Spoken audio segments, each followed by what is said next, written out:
Hola amigos, bienvenidos al canal de Alex Voyager. Hoy estamos aquí viendo un informe de la CEPAL.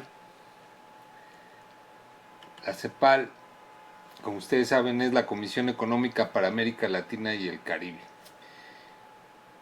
Y nos presenta una publicación especial. ¿Cuál es el desafío social en tiempos del COVID-19? Usando el navegador Firefox, vamos a cambiar a la vista de lectura y vamos a escuchar atentamente este artículo de la CEPAL.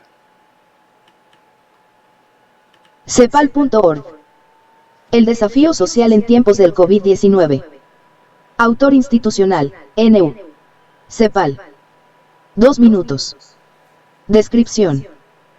Este informe especial es el tercero de una serie que elaborará la Comisión Económica para América Latina y el Caribe, CEPAL, sobre la evolución y los efectos de la pandemia del COVID-19 en América Latina y el Caribe. En esta edición se actualizan las cifras macroeconómicas derivadas de la crisis sanitaria global y se miden sus diferentes impactos socioeconómicos que evidencian un aumento de la pobreza extrema y reflejan la matriz de la desigualdad en la región ante las grandes brechas históricas que la pandemia ha agravado. La CEPAL reitera que es el momento de implementar políticas universales, redistributivas y solidarias con enfoque de derechos, para no dejar a nadie atrás.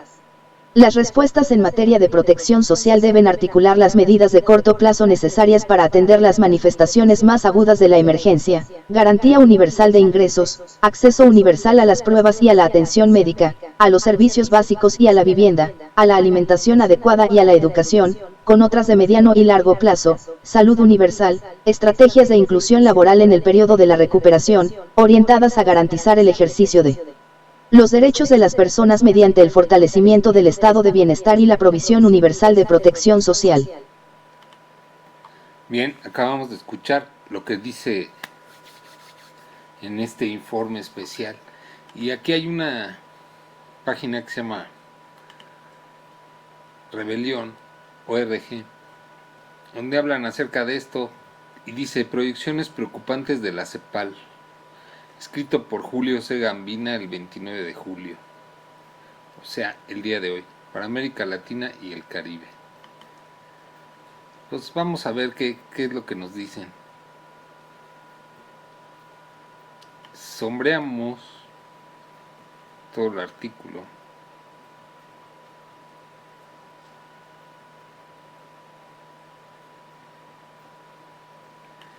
Y le damos play.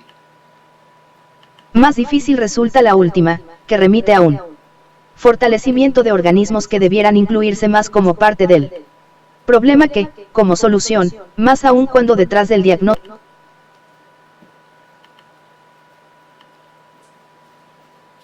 Vamos a ver.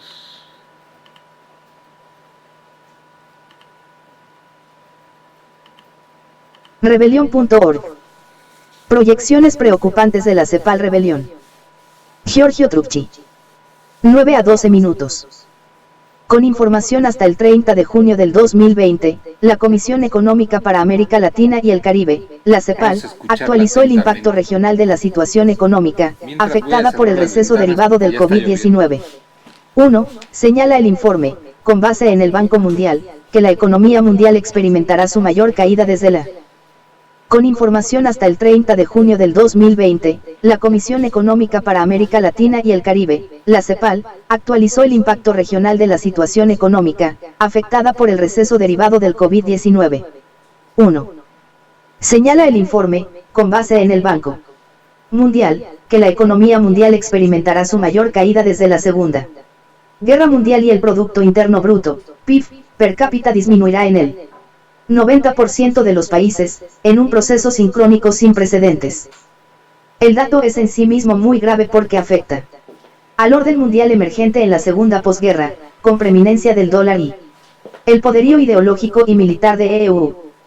No se trata de un problema circunstancial, sino, y más allá de la disputa con China, como hemos sostenido en varias ocasiones, se constituye en un problema civilizatorio, que trasciende a la economía.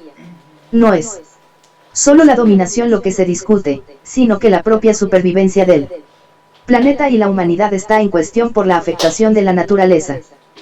Queda claro que, si el tema es global, entonces, la región nuestra americana se ve también afectada, más aún cuando el COVID-19 toma a la región como epicentro. No solo es Brasil o México los que preocupan, con casi 87.000 y 43.000 fallecidos respectivamente, sino que tomando muertes por millón de habitantes encabeza la lista Perú, seguidos por Chile y recién Brasil y México. Enfatizo este dato, porque ambos países andinos, Perú y Chile, han sido destacados en el último tiempo como los modelos económicos a seguir, tomando sus procesos de liberalización económica como paradigmas a imitar. Las consecuencias de la mercantilización se hacen notar ahora en la pauperización de la población y el deterioro de la salud pública, que recae sobre la población más desprotegida. Proyecta el informe de CEPAL. Para el conjunto de la región, una caída promedio del PIB del 9,1% en 2020, con disminuciones del 9,4% en América del Sur, el 8,4% en Centroamérica y México, y el 7,9% en el Caribe, sin incluir Guyana, cuyo fuerte crecimiento lleva el total subregional a una caída del 5,4%. En ese marco, es Sudamérica la zona más afectada, con datos por encima del promedio para Brasil con una baja del 9,2%, la Argentina con una caída del 10,5%, Perú del menos 13% y Venezuela en las peores condiciones, del menos 26%. Hay que destacar para el caso venezolano, que, más allá de los problemas locales, las sanciones y el bloqueo estadounidense perjudican seriamente el funcionamiento económico. Sobresalen algunos datos sobre la recesión en curso, en especial se menciona que la producción industrial en México cayó un 29,3% interanual en abril, mientras que la actividad total de la economía en el mismo periodo disminuyó un 26,4% en la Argentina, un 15,1% en el Brasil, un 14,1% en Chile, un 20,1% en Colombia y un 40,5% en el Perú. No se trata de la especificidad de una economía, sino que a los problemas locales se suma una situación agravada mundialmente por el coronavirus. Dimensión social del problema. El impacto es fenomenal para buena parte de la población en nuestra América. La fuerte contracción en 2020 se traducirá en una caída del PIB per cápita regional del 9,9%. Después de que hubiera prácticamente un estancamiento entre 2014 y 2019, cuando el crecimiento promedio anual fue de solo un 0,1%, esta caída del PIB per cápita implica un retroceso de 10 años, su nivel en 2020 será similar al registrado en 2010. Recordemos que, para la década del 80 del siglo pasado, la CEPAL popularizó la frase de la década perdida, a propósito de la crisis de la deuda mexicana de 1982 y las secuelas derivadas de la generalización de la hegemonía neoliberal. Es la década, bajo el liderazgo de Fidel, en la que se intenta crear el Club de los Países Deudores, para enfrentar al de los acreedores, que estaba bajo la gerencia del FMI. Se trataba del estancamiento económico en un decenio caracterizado por políticas de ajuste y reforma estructural, las que se generalizaron y popularizaron bajo el designio del Consenso de Washington en los 90.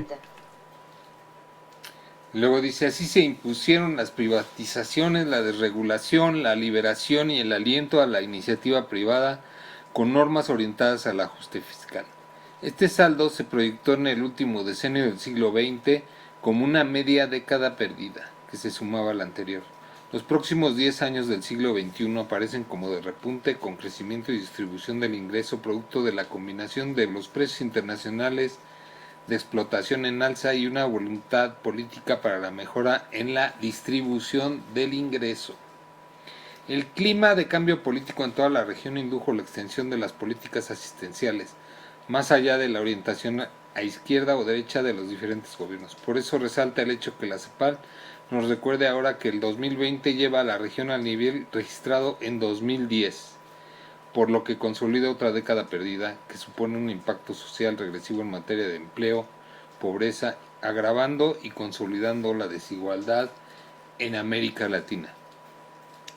El mercado laboral será fuertemente impactado al comentar la CEPAL que la tasa de desocupación regional se ubique alrededor del 13,5% al cierre del 2020, lo que representa una revisión al alza 2 puntos porcentuales. Afirma que con la nueva estimación el número de desocupados llegaría a 44,1 millones de personas, lo que representa un aumento cercano a 18 millones con respecto al nivel del 2019, 26,1 millones de desocupados. Agrega que estas cifras son significativas mayores que las observadas durante la crisis financiera mundial, cuando la tasa de desocupación se incrementó en el 6,7% en 2008. Recordemos la crisis mundial del 2008 por las hipotecas, por Lehman Brothers, todo ese problema que se dio en Estados Unidos. Dice, en rigor no es novedad, ya que la OIT contempla una escalada del desempleo y la informalidad en el ámbito global, con mayor prejuicio hacia las mujeres y los jóvenes. Por eso no hay que sorprenderse que el mercado laboral haga evidente el costo en términos de ingreso y empleo que demuestran los datos de la CEPAL. Más grave aún resulta el tema de los términos de pobreza e indigencia. La CEPAL proyecta que el número de personas en situación de pobreza se incrementará en 45,4 millones en 2020. 45,4 millones en 2020. Los mayores incrementos de la tasa de pobreza de al menos 7 puntos porcentuales se producirán en la Argentina, en Brasil, en Ecuador, en México y en Perú. Para el caso de Argentina, la pobreza pasará del 3,8% al 6,9%. La pobreza del 26,7% al 37,5%. Propuestas de la CEPAL. Un ingreso básico de emergencia como instrumento de protección social. ¿Qué quiere decir esto? Que a todo mundo tenga derecho a un ingreso mensual para que pueda subsistir. Un bono contra el hambre. Para casos extremos, una lana inmediata para aquellas personas que estén muriendo de hambre. El apoyo a las empresas y empleos en riesgo. Y el fortalecimiento del rol de las instituciones financieras internacionales, que bueno, pues esos son sueños guajiros. Dice que es tiempo de pensar en una perspectiva civilizatoria en contra y más allá del capitalismo. Como ven, izquierda y derecha, capitalismo, globalización, todo va de la mano. El ser humano en América Latina está sufriendo por la pandemia del COVID, que todavía, y estamos a 29 de julio, no sabemos hasta cuándo y hasta dónde llegarán las consecuencias de esta nefasta pandemia. Un saludo a todos, este es su canal, suscríbanse, gracias por visitarme, nos vemos.